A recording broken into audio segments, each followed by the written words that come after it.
Praise the Lord. യേശുവിൻ്റെ ഉയിർപ്പിന് ശേഷം യേശു ശിഷ്യന്മാർ യോഹന്നാനും പത്രോസും ദൈവവചനം പ്രസംഗിച്ചു കൊണ്ടിരുന്നു.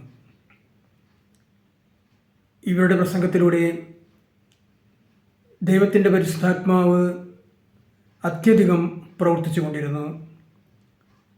രോഗസൗഖ്യങ്ങൾ അനേകം മക്കൾക്ക് ലഭിച്ചുകൊണ്ടിരുന്നു. ഈ കാലയളവിൽ അന്ന് പുരോഹിത പ്രമാണികളും സദ്ദുക്കായരും ഇവരെല്ലാവരും വലിയൊരു സമൂഹം യേശു ശിഷ്യന്മാരുടെ പിന്നാലെ പോകുന്നത് കണ്ട് ദിനം പ്രതി ആയിരങ്ങൾ യേശു ശിഷ്യന്മാരുടെ ഗണത്തിൽ ചേർക്കപ്പെടുകയുണ്ടായി. അവർ സ്വയം അറിഞ്ഞുകൊണ്ട് ചേരുകയുണ്ടായി. തന്മൂലം ആളുകൾ നഷ്ടപ്പെടുന്നത് കണ്ട്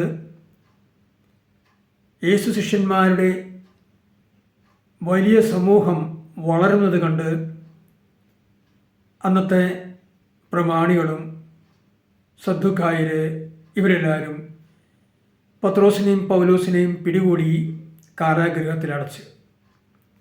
പിറ്റേന്ന് അവർ ഇവരോട് പറയുകയുണ്ടായി, യേശുവിൻ്റെ നാമത്തിൽ ഇനി ഒരിക്കലും യേശുവിൻ്റെ നാമത്തിൽ സംസാരിക്കുകയോ ശുശ്രൂഷകൾ ചെയ്യുകയോ ചെയ്യരുത് എന്നവരെ ഭീഷണിപ്പെടുത്തി പറഞ്ഞുവിട്ടു. എന്നാൽ പത്രോസും യോഹന്നാനും അവരുടെ കൂട്ടായ്മയിൽ വന്ന് അവരോട് അവർക്കുണ്ടായ അനുഭവം പങ്കുവച്ചു. അവരുടെ അനുഭവം കേട്ട് ആ കൂട്ടായ്മയിലുള്ള മക്കൾ ആരും അവർക്കെതിരെ സംസാരിക്കുകയോ പ്രക്ഷോഭണങ്ങൾ നടത്തുകയോ അവരെ ഭീഷണിപ്പെടുത്തുകയോ ചെയ്യുവാൻ മുതിർന്നില്ല. അവർ ദൈവത്തോട് പ്രാർത്ഥിച്ചു, ദൈവമേ, അങ്ങയുടെ അനുഗ്രഹങ്ങൾ, അവിടുന്ന് നൽകുന്ന രോഗശാന്തികൾ, അടയാളങ്ങളും ഇനിയും ഭൂമിയിൽ മനുഷ്യരുടെ ഇടയിൽ പ്രവർത്തിക്കുന്നതിന് വേണ്ടി ആ കൂട്ടായ്മയിലുള്ള എല്ലാ മക്കളും പ്രാർത്ഥിച്ച് ദൈവത്തിൻ്റെ പരിശുദ്ധാത്മാവ് നിറയുവാൻ യാചിച്ചുകൊണ്ടിരുന്നു. അവരെല്ലാവരും ആത്മാവിൽ നിറഞ്ഞ് സധൈര്യം ഭയം ഇല്ലാത്തവരായി എല്ലാവരും ദൈവവചനം പ്രഘോഷിച്ചു എന്നത് അപ്പോസ്തല പ്രവൃത്തികളുടെ പുസ്തകം 4-ാം അധ്യായത്തിൽ നാം വായിക്കുന്നുണ്ട്. സ്നേഹമുള്ളവരെ, ഇന്നിൻ്റെ കാലയളവിൽ ലോകത്തിൽ മാത്രമല്ല നമ്മുടെ ഭാരതത്തിലും നമ്മുടെ രാജ്യത്തിൻ്റെ നമ്മുടെ സംസ്ഥാനത്തിലും കേരളത്തിലും ഇന്ന് കത്തോലിക്ക തിരുസഭയ്ക്കെതിരായി അനേക മക്കൾ വാർത്തകളും പ്രചരണങ്ങളും അക്രമങ്ങളും അവർ ചെയ്യുന്നുണ്ട്, ഒരുപാട് ജനം. എന്നാൽ അപ്പോസ്തല പ്രവൃത്തികളുടെ പുസ്തകത്തിൽ യേശു ശിഷ്യന്മാർ കൂട്ടായ്മയിലൂടെ ചെയ്ത ശുശ്രൂഷ, അവരുടെ പ്രവൃത്തികൾ യേശുവിനോട് പ്രാർത്ഥിക്കുകയാണ് ചെയ്തത്. അവർ ദൈവത്തോട് പ്രാർത്ഥിച്ചു. ഈ ഒരു മനോഭാവമാണ് നമ്മുടെ ജീവിതത്തിൽ ഇന്ന് ക്രൈസ്തവർക്കെതിരെ എന്തെല്ലാം അക്രമങ്ങൾ നടക്കുമ്പോഴും നാം ചെയ്യേണ്ടിയിരിക്കുന്നത്. നമുക്കെല്ലാവർക്കും പരിചയമുള്ള പൗലോസ് അപ്പോസ്തലൻ ആകുന്നതിന് മുമ്പ് പൗലോസ് ക്രിസ്ത്യാനികളെ വളരെയധികം പീഡിപ്പിച്ചു. നമുക്കെല്ലാവർക്കും അറിവുള്ളതാണ്.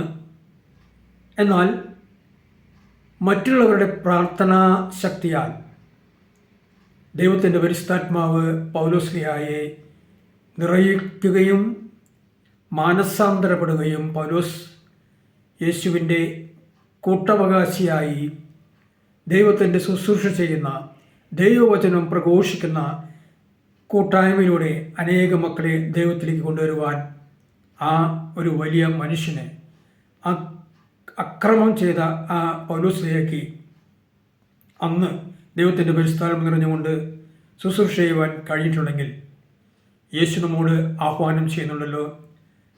വിശുദ്ധ മത്തായി എഴുതിയ വിശുദ്ധ സുവിശേഷം അധ്യായം 5 44 വാക്യത്തിൽ, ശത്രുക്കളെ സ്നേഹിക്കുവിൻ, പീഡിപ്പിക്കുന്നവർക്ക് വേണ്ടി നിങ്ങൾ പ്രാർത്ഥിക്കുവിൻ.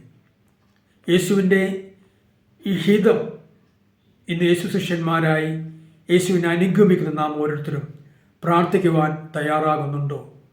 അതിനുള്ള സമയം കണ്ടെത്തി സഭയിലെ കത്തോലിക്ക സഭയ്ക്കെതിരെ, ക്രൈസ്തവർക്ക് എതിരെ ലോകമാസകലം നടന്നുകൊണ്ടിരിക്കുന്ന എല്ലാ അക്രമങ്ങൾക്കും വേണ്ടി പ്രാർത്ഥിക്കുവാൻ നാം ഓരോരുത്തരും തയ്യാറായാൽ തീർച്ചയായും അവരെല്ലാവരും പൗലോസ്ലിഹായ പോലെ ദൈവവചന പ്രഘോഷണത്തിന് പങ്കുകാരാകുകയും ദൈവത്തിൻ്റെ പരിശുദ്ധാത്മാവ് നിറഞ്ഞ് അവരെല്ലാവരും ശുശ്രൂഷ ചെയ്യുന്ന, യേശുവിനെ അനുഗമിക്കുന്ന, യേശു ശിഷ്യന്മാരായി യേശുവിന് വേണ്ടി വേല ചെയ്യുന്ന മക്കളായി മാറുവാൻ നമ്മുടെ ഓരോരുത്തരുടെയും പ്രാർത്ഥനകൾ ഇന്ന് ദൈവസന്നിധിയിലേക്ക് ഉയരട്ടെ എന്ന് പ്രാർത്ഥിച്ചുകൊണ്ട് ദൈവത്തിൻ്റെ പരിശുദ്ധാത്മാവ് കൊണ്ട് ഓരോ മക്കളും നിറയട്ടെ എന്ന വലിയ വിശ്വാസം ഓരോ മക്കൾക്കും നിറയുവാൻ പ്രാർത്ഥിച്ചുകൊണ്ടും ഹല്ലേലൂയ, യേശുവേ നന്ദി, യേശുവേ സ്തോത്രം.